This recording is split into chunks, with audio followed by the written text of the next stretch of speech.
A very good evening to all. It's time for Children's Bedtime Treasury with Let Emotion Speak.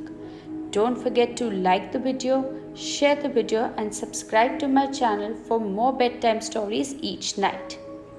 Today's story is about Mr. Squirrel Won't Sleep. It was autumn. The leaves were falling from the trees in the forest, and there was a cold nip in the air. All the animals began to get ready for winter. One night, Mr. Fox came back from hunting and said to his wife, "There is not much food about now. It's getting colder. We'd better start storing what we can to help tide us over the winter." "You're right, Mr. Fox," replied his wife as she gathered her cubs into their lair. "I'd love to go fishing," said Mr. Bear, "but I'll have to wait until spring now." He went into his den, shut the door tight, and sealed it.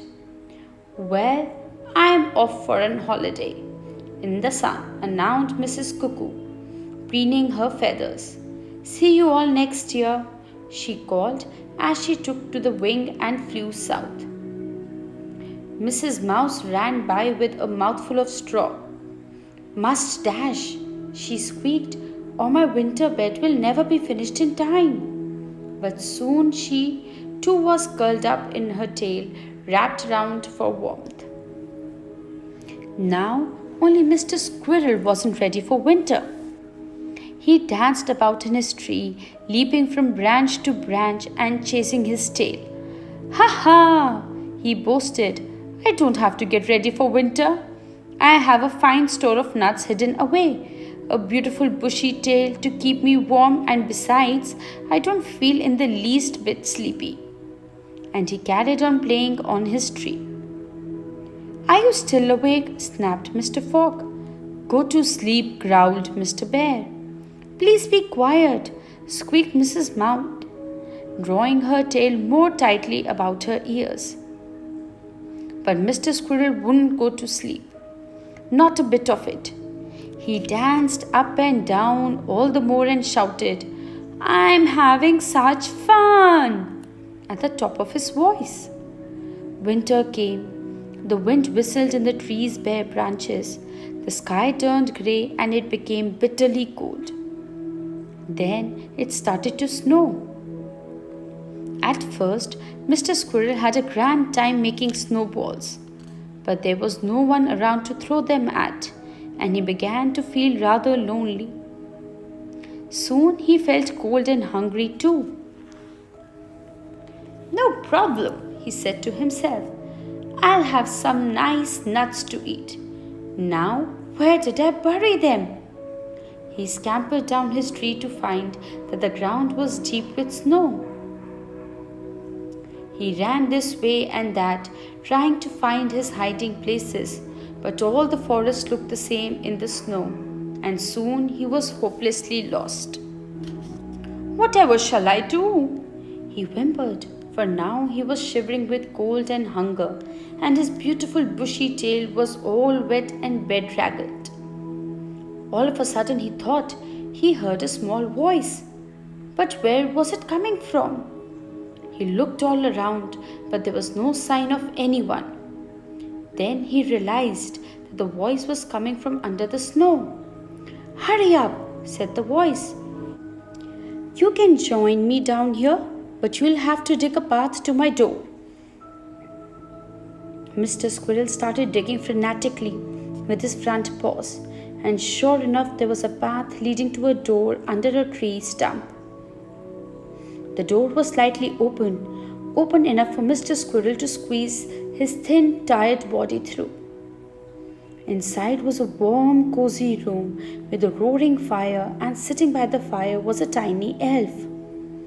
"I heard you running around up there and thought you might be in need of a bit of shelter," said the elf. "Come and warm yourself by the fire." Mr. Squirrel was only too pleased to accept, and soon he was feeling warm and dry. "This isn't my house, you know," said the elf. "I think it might be part of an old badger's set. I got lost in the forest And so when I found this place, I decided to stay here up till spring. Though how I'll ever find my way home, I don't know. A fat tear rolled down the elf's cheek. I have been very foolish, Squirrel, said Mr. Squirrel. If you hadn't taken me in, I'm sure I would have died out there. I'm indebted to you, and if you will let me stay here up till spring, I will help you find your way home. Of course you can stay, replied the elf. I'll be glad of the company. So Mr. Squirrel settled down with his tail for a blanket, and soon he was fast asleep. Days and nights passed until one day the elf popped his head out of the door and exclaimed, The snow has melted! Spring is coming! Wake up, Mr. Squirrel! Mr. Squirrel rubbed his eyes and looked out. It was true. There were patches of blue in the sky, and he could hear a bird singing. Climb up upon my back, Mr. Squirrel said to the elf. I'm going to show you the world. They set off through the forest until they came to the highest tree of all. Hold tight, called Mr. Squirrel, as he climbed up through the branches until finally they reached the very top of the tree. You can look now, said Mr. Squirrel, seeing that the elf had put his tiny hands over his eyes. The elf uncovered his eyes and stared and stared. He had never seen anything like it in his whole life. Stretching in all directions, as far as they could see, were mountains, lakes, rivers, forests, and fields. What's that silvery blue thing in the distance? Asked the elf. Why, that's the sea, replied Mr. Squirrel. Suddenly the elf started to jump for joy. What is it? Said Mr. Squirrel. I can see my home, cried the elf, pointing down into the valley below the forest. And there's my wife sitting in a chair in the sunshine. I must go home, Mr. Squirrel. Thank you for showing me the world, for I should never have seen my home again without you. And with that, he climbed down the tree and skipped all the way home. Mr. Squirrel made his way back to his own tree.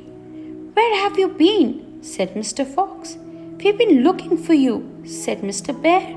I'm glad you are home, said Mrs. Mouse. So am I, said Mr. Squirrel. I have been very foolish, but I've learnt my lesson. Now let's have a party. I've got rather a lot of nuts that need eating up. So the animals celebrated spring with a fine feast, and Mr. Squirrel vowed not to be silly again next winter.